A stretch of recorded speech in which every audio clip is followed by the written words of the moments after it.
With the overall cost of groceries up more than 11% over last year, consumers are certainly feeling the pinch at cash registers. However, one item in particular is really putting a strain on budgets as eggs have spiked to nearly $5 a dozen, a more than 70% hike, which can be attributed to a perfect storm of events. The biggest thing is avian influenza, which has knocked out around 40 to 50 million birds out of the system.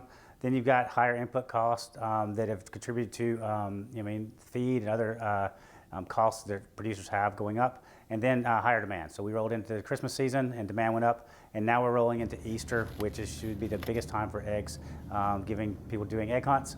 And so those are the biggest three things that really jack prices up. While eggs still remain a relatively cheap source of protein, consumers might have to get used to paying higher prices as relief to these pressing issues is still in the distance. You have things happening overseas, such as Ukraine-Russia war, that are impacting fertilizer prices. You have and other things happening that are really out of our control that are going to drive input costs throughout the ag industry. So the next big thing will probably be demand slowing after Easter.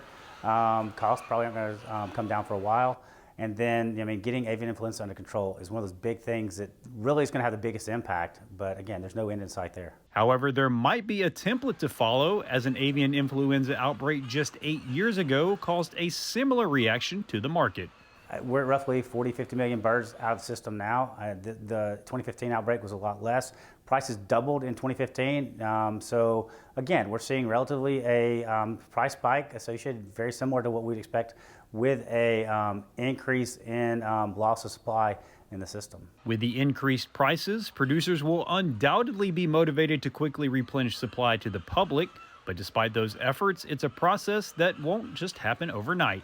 The producers, once they get it under control, once influenza is under control, you'll see them pushing to move birds back in the system. The problem is it just takes time.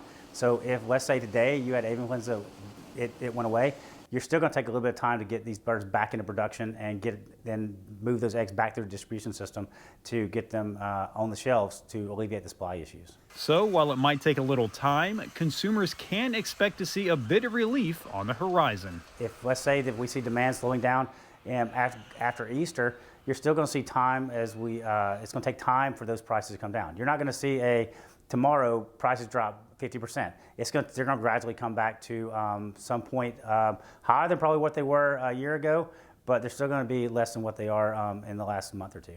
Reporting from Clark County, I'm Damon Jones for the Farm Monitor.